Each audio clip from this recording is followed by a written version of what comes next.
हिंदू धर्म में एकादशी का व्रत महत्वपूर्ण स्थान रखता है। प्रत्येक वर्ष 24 एकादशियां होती है। जब अधिक मास या मलमास आता है तो इसकी संख्या बढ़कर 26 हो जाती है। आषाढ़ मास में शुक्ल पक्ष की एकादशी को देवशयनी एकादशी कहा जाता है। कहीं कहीं इन तिथियों को पद्मनाभा भी कहा जाता है। सूर्य के मिथुन राशि में आ जाने पर यह एकादशी आती है। इस दिन चतुर्मास का आरंभ होता है और इस दिन भगवान श्री हरि विष्णु क्षीर सागर में शयन करते हैं और फिर लगभग 4 माह बाद तुला राशि में सूर्य आ जाने पर इन्हें उठाया जाता है। उस दिन को देव उठनी एकादशी कहा जाता है। इस बीच के अंतराल को चतुर्मास कहा जाता है।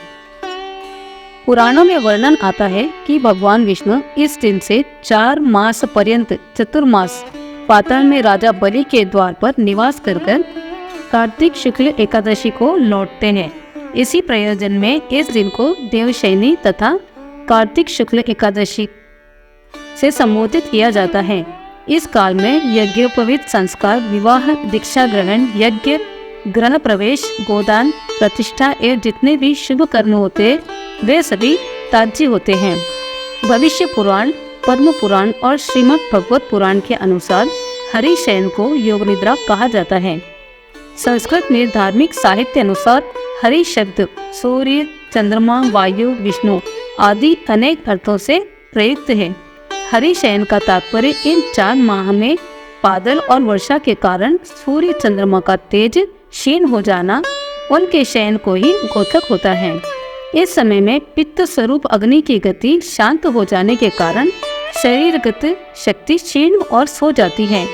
आधुनिक युग में वैज्ञानिकों ने भी खोजा है कि चतुर्मासी में विविध प्रकार के कीटाणु अर्थात सूक्ष्म रोग जंतु उत्पन्न हो जाते हैं। जल की बहुलता और सूर्य तेज का भूमि पर अति अल्प प्राप्त होने का इनका कारण है। धार्मिक शास्त्रों के अनुसार आषाढ़ शुक्ल पक्ष में एकादशी तिथि को शंकासुर दैत्य मारा गया। अतः उसी दिन से आरंभ करके भगवान 4 मास तक क्षीर समुद्र में शयन करते हैं और कार्तिक शुक्ल एकादशी को जागते हैं। पुराणों के अनुसार यह भी कहा गया है कि भगवान हरि ने वामन रूप में दैत्य बलि के यज्ञ में 3 पग दान रूप में मांगे थे। भगवान ने पहले पग में संपूर्ण पृथ्वी, आकाश और सभी दिशाओं को ढक लिया। अगले पग में संपूर्ण स्वर्गलोक को ले लिया। तीसरे पग में बलि ने अपने आप को समर्पित करते हुए सिर पर पग रखने को कहा। इस प्रकार के 3 दान से भगवान ने प्रसन्न होकर पाताल लोक का अधिपति बना दिया और कहा, वर मांगो। बलि ने वर मांगते हुए कहा, भगवान आप मेरे महल में नित्य रहे। बलि के बंधन में बंधा देख उनकी भार्या लक्ष्मी ने बलि को भाई बना लिया और भगवान ने बलि को वचन से मुक्त करने का अनुरोध किया। तब इसी दिन से भगवान विष्णु जी द्वारा वर का पालन करते हुए तीनों देवता 4 माह सुतल में निवास करते हैं। विष्णु देवशयनी एकादशी से देव उठनी एकादशी तक, शिवजी महाशिवरात्रि तक और ब्रह्मा जी शिवरात्रि से देवशयनी एकादशी तक निवास करते हैं। देवशयनी एकादशी का क्या महत्व है, तो चलिए जानते हैं। इस एकादशी को सौभाग्य की एकादशी के नाम से भी जाना जाता है। पद्म पुराण का दावा है कि इस दिन उपवास करने से जानबूझकर या अनजाने में गए पापों से मुक्ति मिलती है। इस दिन पूरे मन और नियम से पूजा करने से महिलाओं की मोक्ष की प्राप्ति होती है। ब्रह्म वैवर्त पुराण के अनुसार देवशयनी एकादशी का व्रत करने से सभी मनोकामना पूर्ण होती है। शास्त्रों के अनुसार चातुर्य मास में 16 संस्कारों का आदेश नहीं है।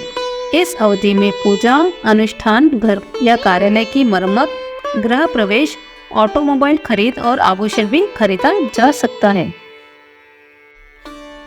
देवशयनी एकादशी की व्रत विधि। देवशयनी एकादशी व्रत विधि। एकादशी के दिन प्रातःकाल उठे, इसके बाद घर की साफ सफाई व नित्य कर्म से निवृत्त हो जाए। स्नान कर पवित्र जल का घर में छिड़काव करें। घर में पूजा स्थल अथवा किसी भी पवित्र स्थल पर प्रभु श्री हरि विष्णु की सोने, चांदी या तांबे अथवा पीतल की मूर्ति की स्थापना करें। तत्पश्चात उसका विधिवत पूजन करें। इसके बाद भगवान विष्णु को पीताम्बर आदि से विभूषित करें। तत्पश्चात व्रत कथा सुननी चाहिए। इसके बाद आरती कर प्रसाद वितरण करें। अंत में सफेद चादर से ढके गद्दे तकिए वाले पलंग पर श्री विष्णु को शयन कराना चाहिए। व्यक्ति को इन 4 महीनों के लिए अपनी रुचि अथवा अभिष्ट के अनुसार नित्य व्यवहार के पदार्थों का त्याग और ग्रहण करें। आज के दिन किसका त्याग करें? मधुर स्वर के लिए गुड़ का, दीर्घायु अथवा पुत्र पौत्रादि की प्राप्ति के लिए तेल का, शत्रु नाशादि के लिए कड़वे तेल का, सौभाग्य के लिए मीठे तेल का, स्वर्ग प्राप्ति के लिए पुष्पादि भोगों का, प्रभु शयन के दिनों के सभी प्रकार के मांगलिक कार्य जहाँ तक हो सके ना करें। पलंग पर सोना, भार्या का संग करना, झूठ बोलना, मांस, शहद व दूसरों का दिया दही भात आदि का भोजन करना, मूली, पटोल और बैंगन आदि का त्याग करना चाहिए। ब्रह्मवत वैवर्त पुराण में एकादशी के विशेष महात्म्य का वर्णन किया गया है। इस व्रत से प्राणी के समस्त मनोकामना पूर्ण होती हैं और व्रती के सारे पाप नष्ट हो जाते हैं। यदि वह चतुर्मास का पालन विधिवत पूर्व करे तो महाफल की प्राप्ति होती है।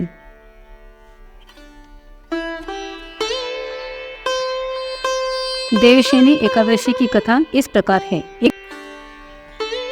एक बार देवऋषि नारद जी ने ब्रह्मा जी से इस एकादशी के विषय में जानने की उत्सुकता प्रकट की।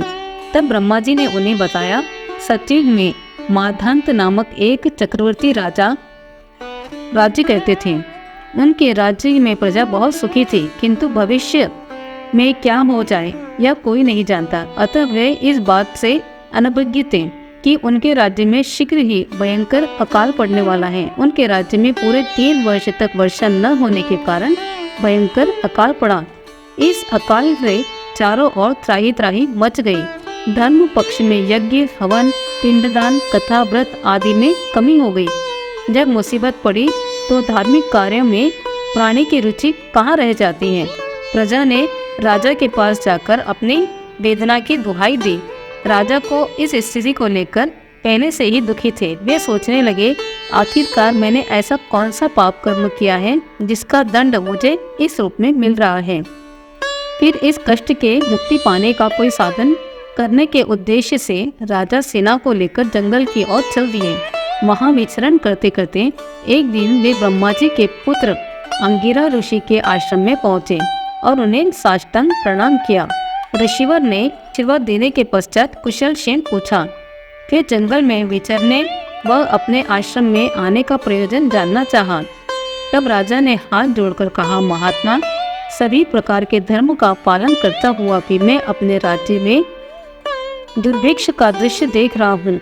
आखिर किस कारण से ऐसा हो रहा है? कृपया इसका समाधान करें। यह सुनकर महर्षि अंगिरा ने कहा, हे राजन, सब युगों से उत्तम यह सतयुग है। इसमें छोटे से पाप का भी बड़ा भयंकर दंड मिलता है। इसमें धर्म अपने चारों चरणों में व्याप्त रहता है।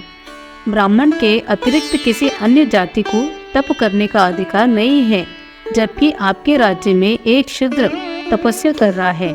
और यही कारण है कि आपके राज्य में वर्षा नहीं हो रही है। जब तक इस काल को प्राप्त नहीं होगा तब तक यह दुभिक्ष शांत नहीं होगा।